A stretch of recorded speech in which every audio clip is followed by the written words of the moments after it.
Episode opening സീനിൽ dark ആയിട്ടുള്ള ഒരു സെല്ല് കാണിക്കും. അവിടെയാണെങ്കിൽ ആരോ നിർത്താതെ കരഞ്ഞുകൊണ്ടേ ഇരിക്കുകയാണ്. അവിടുന്ന് അങ്ങനെ കട്ട് ചെയ്ത ഇപ്പൊ നമ്മുടെ ഫ്രാങ്കി അവനാണെങ്കിൽ ഡോർ തുറന്ന് ഹാപ്പി ആയിട്ട് അകത്തേക്ക് കയറി വരികയാണ്. അവനെ കാണേണ്ട താമസം ആ ലിറ്റിൽ പീപ്പിൾസ് അവർ സന്തോഷത്തിൽ ഓടി വന്ന് അവന്റെ ദേഹത്തേക്ക് ചാടി കയറും. വാവ്, ഞങ്ങളെ രക്ഷിക്കാൻ റോബോട്ട് വന്നേന്ന് പറഞ്ഞ് അവരൊച്ച വെക്കുകയാണ്.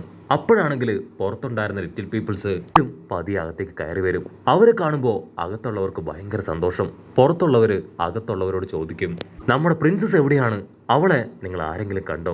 അപ്പൊ അവിടുന്ന് അങ്ങനെ സൂം ചെയ്ത് ആ വയസ്സൻ അപ്പൂപ്പനെ കാണിക്കും. അവളാണെങ്കിൽ ആ റൂം മുഴുവൻ അരിച്ചു പെറുക്കി. അവിടെ എവിടെയും പ്രിൻസസിന്റെ പൊടി പോലും ഇല്ല. അപ്പാപ്പനാണെങ്കിൽ നിർത്താതെ ആ റൂമിന്റെ മുക്കും മൂലയും പരിശോധിച്ചു കൊണ്ടേയിരിക്കുകയാണ്. അവിടെ എവിടെയും പ്രിൻസസിനെ കാണാനില്ല. ഡ്രൈനേജിന്റെ കുഴി പോലും അപ്പാപ്പൻ വെറുതെ വിടില്ല. അവിടെ മുഴുവൻ അരിച്ചു പെറുക്കും. അവർക്ക് മനസ്സിലാവും ഇത്രയും കാലവും ഇല്ലാത്ത അസുഖവും പറഞ്ഞ് പ്രിൻസസിനെ അവർ മറ്റെവിടെയോ മറച്ചു വെച്ചിരിക്കുകയായിരുന്നു. അവരെ വ്യക്തിപരമായിട്ട് ആ വില്ലന്മാര് പറ്റിച്ചു. രണ്ടുപേർ ഓടി വന്ന് ആ അപ്പാപ്പനെ പിടിച്ചു നിർത്താനായിട്ട് ശ്രമിക്കും. പക്ഷെ അപ്പാപ്പനാണെങ്കിൽ നിർത്താതെ ഓടുകയാണ്. സ്റ്റോർ റൂമിലെ ഈ ശബ്ദമൊക്കെ കേട്ട് ഇപ്പൊ ഏതോ ഒരുത്തൻ ഗണ്ണുമായിട്ട് അവിടേക്ക് കടന്നു വരും. നമ്മുടെ ആൾക്കാരാണെങ്കിൽ ശബ്ദം ഉണ്ടാക്കാതെ മറഞ്ഞു നിൽക്കും. അവനാണെങ്കിൽ കുറച്ച് എലികളെ കണ്ട് അവറ്റകളാണ് ശബ്ദം ഉണ്ടാക്കിയെന്ന് കരുതി അവിടുന്ന് മടങ്ങി പോവാണ്. അപ്പാപ്പനാണെങ്കിൽ വീണ്ടും ഇപ്പൊ പ്രിൻസസിനെ അന്വേഷിച്ച് ഓടാനായിട്ട് തുടങ്ങും. അതിന് ബാക്കിയുള്ളവര് അപ്പാപ്പനെ പിടിച്ചു വെക്കും. അതേസമയം ഫ്രാങ്കി ആണെങ്കിൽ ആ ഉണ്ട മാനേജറെ അവർ ചൂണ്ടിക്കാണിച്ചിട്ട് ചോദിക്കും, നിങ്ങളുടെ പ്രിൻസസ് അത് ഇതാണോ? അതിനവര് പറയും, ഇതൊന്നുമല്ല ഞങ്ങളുടെ പ്രിൻസസ്. ഞങ്ങളുടെ പ്രിൻസസിനെ കാണാനില്ല.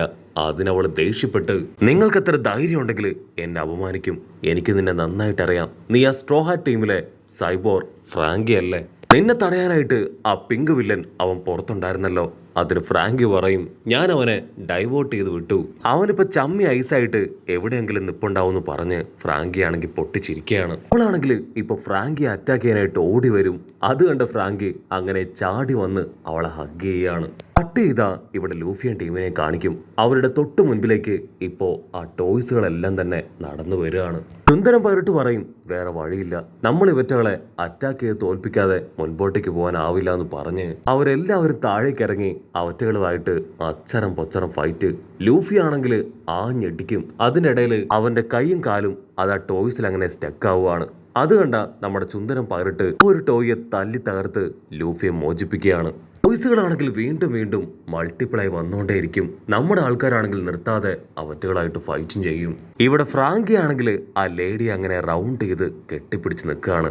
ഞാനിവളെ ക്യാച്ച് ചെയ്തു. ഇനി എത്രയും വേഗം എനിക്ക് എന്റെ മിഷൻ അത് ആരംഭിക്കണം എന്ന് പറയും. മറ്റൊരു ഭാഗത്ത് ആ പിങ്ക് വില്ലൻ അവനാണെങ്കിൽ ചമ്മി ഐസായിട്ട് ഒരു ഭാഗത്ത് നിൽക്കുകയാണ്. അവനെ സപ്പോർട്ട് ചെയ്തും പോസ്റ്റ് ചെയ്തും ആ ഗേൾസ് അവറ്റകളും ഇപ്പൊ അവന്റെ കൂടെ തന്നെ ഉണ്ട്. ആ വില്ലനാണെങ്കിൽ ഇപ്പൊ ഫാക്ടറിയെ ലക്ഷ്യമാക്കി അങ്ങനെ ചാടി വരികയാണ്. അത് കണ്ട ഫ്രാങ്കി അവളെ തൂക്കിയെടുത്ത് പറന്നു വന്ന വില്ലന്റെ തലയ്ക്ക് ഒരൊറ്റ ഇട്ടി. വില്ലന്റെയും വില്ലത്തിയുടെയും തല അതങ്ങനെ കൂട്ടിയിടിക്കുകയാണ്. Click click. അവളുടെ തലയിലാണെങ്കിൽ ഇപ്പോ 500ന്റെ ബൾബ് കത്തും. അവനാണെങ്കിൽ ബോധമില്ല. അവള് പല്ല് കടിച്ച് ഇപ്പൊ ഫ്രാങ്കിക്ക് നേരെ അങ്ങനെ വരികയാണ്. നീ ചെയ്ത തെറ്റിന് അതിന് നീ അറിയിക്കുന്ന ഏറ്റവും ചെറിയ ശിക്ഷ മരണശിക്ഷയാണ്. ആക്ച്വലി നിനക്ക് എന്നെ കുറിച്ച് എന്തെങ്കിലും അറിയോ? ഞാനാണ് ഈ ഒരു കമ്പനിയുടെ മാനേജർ. എന്റെ പവർ എന്താണെന്ന് ഞാൻ കാണിച്ചു തരാന്ന് പറഞ്ഞ് അവളാണെങ്കിൽ ഫ്രാങ്കിയെ അറ്റാക്ക് ചെയ്യാൻ അവന്റെ അടുത്തേക്ക് വരും. ഫ്രാങ്കി ആണെങ്കിൽ പ്രത്യേകിച്ച് ഒന്നും ചെയ്യില്ല. ഓടി വന്ന് അവളുടെ കവളില് ഒരു നനുത്ത മുത്തം കൊടുക്കും. അടുത്ത നിമിഷം ചൂടായി നിന്ന് അവള് തണുത്ത് ഉറഞ്ഞ് ഫ്രീസ് ആവുകയാണ്. വാവ്, നീ എന്റെ ബോയ് ഫ്രണ്ട് ആണോ? നിനക്കെന്നെ ഇത്രയധികം ഇഷ്ടപ്പെട്ടോന്ന് ചോദിച്ച് അവൾ അങ്ങനെ മഞ്ചരിയിൽ നീരാടി നിൽക്കുകയാണ്. അത് കേട്ട ആ വില്ലനാണെങ്കിൽ ചാടി എഴുന്നേക്കും. You are unbelievable. നീ ഇങ്ങനെ ഒരുത്തിയായിരുന്നോ? നീ കാരണമാണ് ഇപ്പൊ ഇതെല്ലാം സംഭവിച്ചത്. നീ മര്യാദയ്ക്ക് അവനുമായിട്ട് ഫൈറ്റ് ചെയ്തിരുന്നെങ്കിൽ അവൻ ഇതിന്റെ ഉള്ളിലേക്ക് കടന്നു വരില്ലായിരുന്നു. ഉടനെ ആ പിങ്ക് വില്ലനാണെങ്കിൽ ഇപ്പൊ ഫ്രാങ്കിക്ക് നേരെ തിരിയാണ്. അതിനുശേഷം വീണ്ടും അവർ രണ്ടുപേരും വമ്പൻ ആക്ഷനൊക്കെ ഇട്ട് പരസ്പരം ഫൈറ്റ് ചെയ്യാനായിട്ട് തയ്യാറാവും. അതുകൊണ്ട് ബാക്കിയുള്ള ലിറ്റിൽ പീപ്പിൾസ് എല്ലാവരും നോക്കി നിൽക്കുകയാണ്. അടുത്ത നിമിഷം അവർ രണ്ടുപേരും അവരുടെ പവർ വെച്ച് പരസ്പരം ഏറ്റുമുട്ടും. അവിടുന്ന് അങ്ങനെ ബ്ലാക്ക് ഔട്ട് ചെയ്ത ഇവിടെ ലൂഫിയും ടീമും ആണെങ്കിൽ ആ ടോയ്സുകളെ മുഴുവൻ തല്ലി കൊന്നു കളഞ്ഞിരിക്കുകയാണ്. മറ്റൊരു ഭാഗത്ത് സോറ ആണെങ്കിൽ ആ പിക്ക വില്ലനെ വെട്ടിയെറിഞ്ഞു. ഇത്തവണ അവന്റെ ശില്പത്തിന് മാത്രമായിരിക്കില്ല, അവന്റെ ബോഡിയിലും പരുക്ക് പറ്റിയിരിക്കുകയാണ്. അതുമാത്രമല്ല, പിക്ക വില്ലനെ തോൽപ്പിച്ച് നമ്മുടെ ആൾക്കാരെ വളരെ ഈസി ആയിട്ട് അതുവഴി കടത്തിവിട്ടു. പിക്കയ്ക്ക് കാലി സഹിക്കാനാവില്ല. കാരണം അവനെ അറ്റാക്ക് ചെയ്തതിനുപരിയായിട്ട് അവനെ ഇപ്പൊ സോറ തോൽപ്പിച്ചിരിക്കുകയാണ്. പിക്കി ആണെങ്കിൽ വീണ്ടും എടുത്ത് ചാടി വന്ന് വളരെ ഡിഫറെന്റ് ആയിട്ടുള്ള രീതിയിൽ അവൻ അറ്റാക്ക് ചെയ്യും. പക്ഷെ സോറോ ആണെങ്കിൽ അവന്റെ ഓരോ അറ്റാക്കിൽ നിന്നും ഞൊടിയിടയിൽ രക്ഷപ്പെടും. ഇവിടെ റോബിനും ടീമും ആണെങ്കിൽ സെക്കൻഡ് ലെവൽ നോക്കി അങ്ങനെ പറന്നു പോവാണ്. അപ്പോഴായിരിക്കും ലിയോയ്ക്ക് ഒരു കോള് വരിക. വിളിച്ചത് മറ്റാരുമല്ല, നമ്മൾ ആ ഫാക്ടറിയിൽ കണ്ട അതേ അപ്പാപ്പൻ. അപ്പാപ്പനാണെങ്കിൽ ഒരുപാട് വിഷമത്തിൽ പറയും, നമ്മുടെ ഫ്രണ്ട്സും ആ ഫ്രാങ്കെ ഇവിടേക്ക് വന്ന് ഞങ്ങളെ രക്ഷിച്ചുകൊണ്ടിരിക്കുകയാണ്. പക്ഷെ ഇതുവരെയായിട്ടും നമ്മുടെ ലിറ്റിൽ പ്രിൻസസിനെ അവളെ ഞങ്ങൾക്ക് ആർക്കും കണ്ടെത്താനായില്ല, അവൾ എവിടെയാണെന്ന് അറിയില്ല എന്ന് പറഞ്ഞ് അപ്പാപ്പനാണെങ്കിൽ പൊട്ടിക്കരയും. ലിയോ ആണെങ്കിൽ അത് കേട്ട് ഷോക്കാവും. കാരണം അവർക്ക് അവരുടെ പ്രിൻസസ് വളരെ ഇമ്പോർട്ടൻ്റ് ആണ്. അതേസമയം ഗ്രാമത്തിലുള്ള ജനങ്ങളാണെങ്കിൽ എത്രയും വേഗം ആ 12 പേരെ കണ്ടുപിടിക്കണം എന്ന് പറഞ്ഞ് കയ്യിൽ കിട്ടിയ സ്റ്റിക്ക്, ബ്രഷ്, തവി അങ്ങനെ എല്ലാം എടുത്ത് അവരന്വേഷിച്ച് നടക്കുകയാണ്.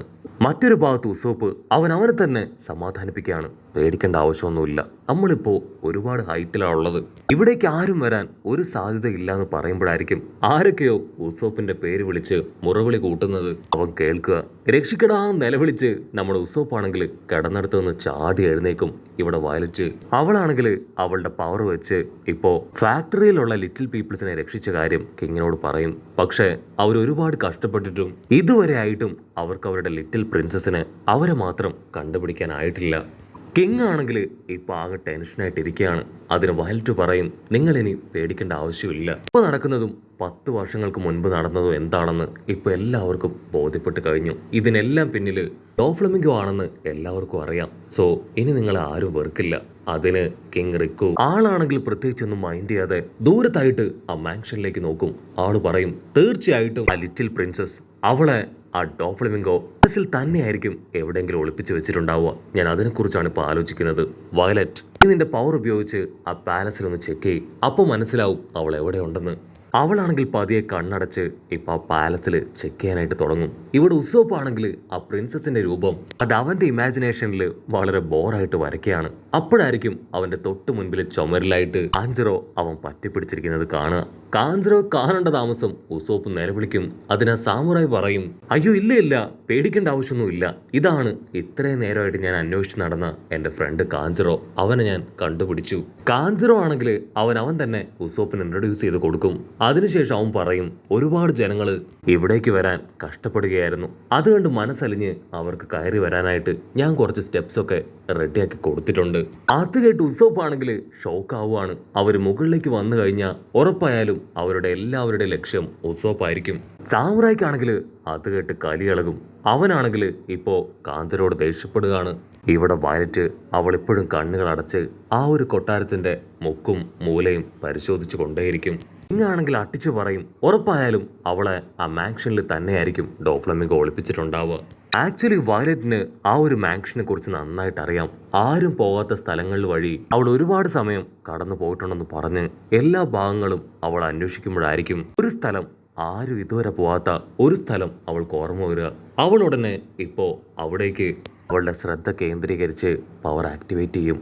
അപ്പോൾ അവൾ കാണും അവിടെ ഒരു സെല്ലില് നമ്മുടെ പ്രിൻസസിന്. ക്യാമറ അങ്ങനെ സൂം ചെയ്ത് ഇപ്പൊ അവളെ കാണിക്കും. അവൾക്കാണെങ്കിൽ കഴിക്കാനുള്ള ഭക്ഷണമൊക്കെ കൊടുത്ത് ആ സെല്ലിൽ പൂട്ടിയിട്ടിരിക്കുകയാണ്. വർഷങ്ങളായി നിർത്താതെ കരഞ്ഞ് അവള് ലിയോയെ വിളിച്ചുകൊണ്ടേയിരിക്കുകയാണ്, ദയവ് ചെയ്ത് എന്നെ ആരെങ്കിലും രക്ഷിക്കേ, എനിക്ക് തിരികെ എന്റെ സ്ഥലത്തേക്ക് പോകണം. അങ്ങനെ നമ്മുടെ വയലറ്റ് ഒരുപാട് കഷ്ടപ്പെട്ട് പ്രിൻസസിനെ കണ്ടുപിടിക്കുന്നതോടു കൂടെ ഈ ഒരു എപ്പിസോഡും അവസാനിക്കുന്നു. എപ്പിസോഡ് ഇഷ്ടപ്പെടുകയാണെങ്കിൽ തീർച്ചയായിട്ടും ലൈക്ക് ചെയ്യാനും കമൻറ്റ് ചെയ്യാനും ഷെയർ ചെയ്യാനും മറക്കല്ലേ. അടുത്തൊരു അടിപൊളി എപ്പിസോഡുമായിട്ട് കാണുന്നവരെ it's me with Mallu episode.